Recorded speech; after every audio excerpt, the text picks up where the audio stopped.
Bridgewater football with an emphatic win here against Emory and Henry. We've talked the last couple of weeks about not getting off to as good of a start and having to rally in the second half. Well, no better solution to that than taking the opening kickoff, going right down and scoring, getting the ball again, getting 8 points, and taking a big lead early on.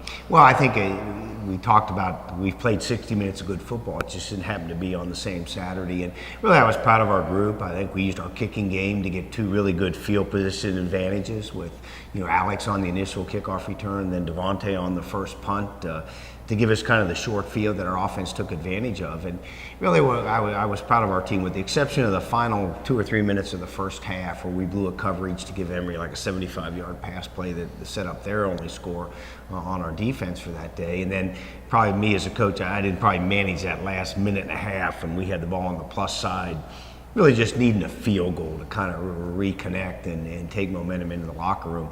Other than that, I think our kids did a nice job, particularly there in the third quarter. My big challenge to them right before we took the field to start the second half is, I said, eventually we aspire to be back and be a championship football team. And to be that type of team, when you get somebody down, you have to finish. And I really thought we did that. It's been a while since we had a game that was decided. Usually they're decided with about 5 minutes to go in the fourth quarter, and it was kind of nice to sit there and be able to give that command to the coaches at the start of the fourth quarter. Hey, this is senior day, and I want everybody to play, and we were able to do that on Saturday.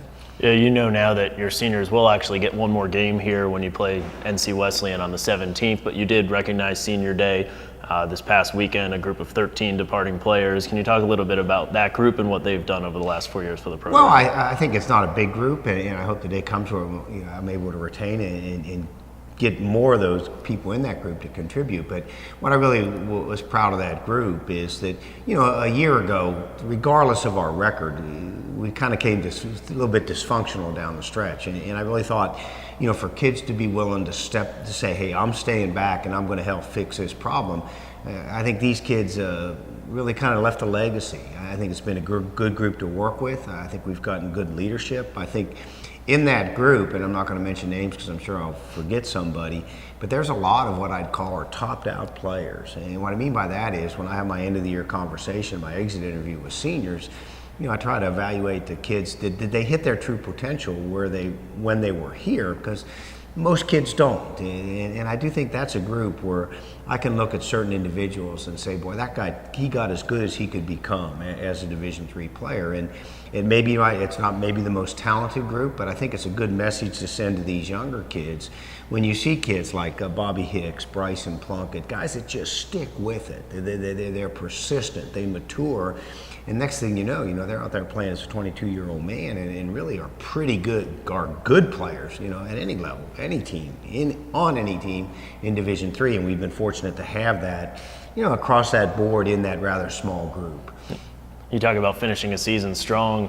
Even if everything hasn't gone right this year, now with 2 more games, you have a chance to finish with a winning record. You go to play a Ferrum team that, after their win over Randolph-Macon, it really means the only difference between you and a tie for first place right now is, a game that went in overtime down against the Yellow Jackets. So you assume you really want to get these last 2 wins and finish this with a winning record that you can then try to, use that to build off better things next year. I think there's momentum in the offseason is real. I think, hey, I can look back and say we were picked to go 1-9, so I'm 400 or 300. My math isn't real good. I'm 400% better than that, or 300% better than that right now, and we could live on that. But I also think what our kids, I'm hoping they feel, is that we got to go down and play a Ferrum team that's a lot like us right now. I mean, they're playing their best ball at the end of the year, and Ferrum's saying the same thing we are. I mean, they lost 2 to Guilford. They lost on a walk-off field goal by 3 points to Washington and Lee, and they're saying the same thing. We are 1 win away from being involved in a game that has conference championship implications in week 11. And I think someday we'll get there. I do believe that. But as I told our kids, our mission kind of going down there is we got to treat that game just like that. We're going to go down and play a very good football team right now that is hot. They've got tremendous speed on defense. They're one of I think Ferrum and Bridgewater might be the 2 teams in the league that are trying to win a little bit with defense right now.